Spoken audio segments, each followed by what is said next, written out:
Rise of Islam. The Golden Age of Islam began after Islam's rise in the 7th century CE, a transformative era initiated by the Prophet Muhammad, PBUH. We cannot ignore the foundation Islam laid for the Golden Age of Islam to flourish. Born in Mecca in 570 CE, Prophet Muhammad received divine revelations at 40, which would form the Quran, Islam's holy book.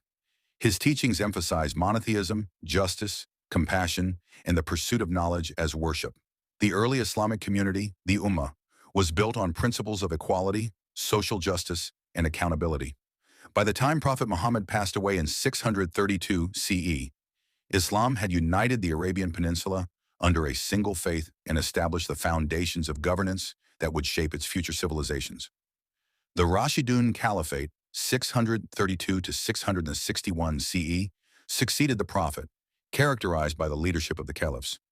During this period, Abu Bakr, R.A., the first Caliph, consolidated the Arabian Peninsula under Islamic rule.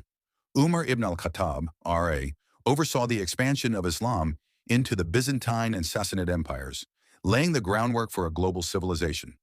Uthman ibn Affan, ERA, compiled the Quran into a single, standardized text. Ali ibn Abi Talib, ERA, emphasized principles of justice and equity amidst political challenges. This era saw the beginnings of Islamic governance, which emphasized consultation, shura, welfare, zakat, and justice, and facilitated ethical administration and scholarship. The Abbasid Caliphate, 750 to 1258 CE, represents the zenith of the Islamic Golden Age. After overthrowing the Umayyad Caliphate, the Abbasids established their capital in Baghdad in 762 CE under Caliph al-Mansur. Strategically located along the Tigris River, Baghdad became a focus point of cultures, ideas, and trade. History is essential. Without it, we would exist in a vacuum. The Abbasid era shifted focus from military conquest to intellectual and cultural pursuits. Key highlights include the establishment of a merit-based administration that welcomed contributions from Persians, Arabs, and other ethnicities. This was critical in the progress that was made. Encouragement of translations of Greek, Persian, and Indian works into Arabic, preserving classical knowledge while stimulating new ideas. Without this, Greek knowledge would have withered away, as by the time of the Renaissance, most critical manuscripts from the Greeks were transmitted in Arabic. This by no means is indicative that Greek work didn't survive. It only meant extensive work was available in Arabic. There is an emphasis on urban development, which transformed cities like Baghdad, Basra, and Samarkand into thriving centers of learning and trade. First ever hospitals were established in Baghdad. It's a fascinating story of how al-Razi decided on which spot to choose for the hospitals. Don't miss that story. This knowledge synthesis exemplified Islam's embrace of diverse intellectual traditions, laying the foundation for innovations in medicine, astronomy, mathematics, and more.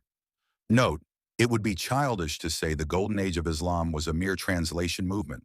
Muslims didn't contribute to the world except by translating original manuscripts into another language only to be made available to the Europeans. However, we must acknowledge that translation played a significant part in forming the base upon which several corrections were made, refined, and then presented as a treatise.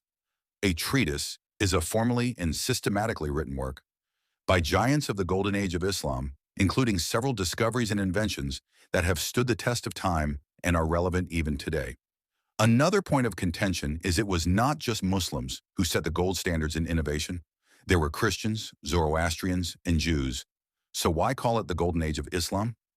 At the outset, let me address this point and set the foundations for this jaw-dropping, I kid you not, journey of being shocked post-reading the book. Dr. A.P.J. Abdul Kalam Azad was the most prolific scientist India has ever produced. There's no controversy about that. He is rightly called the missile man of India, and his contributions to India's nuclear strength are known to all. So when we address our missiles, we say, India's nuclear missile. Do we say Dr. A.P.J. Abdul Kalam Azad's nuclear missile? It is so because India was the patron, and Dr. Kalam worked for the Indian government. Similarly, every scientist working in the House of Wisdom was funded by the Islamic Caliph. Hence, all credit goes to the Islamic Caliphate.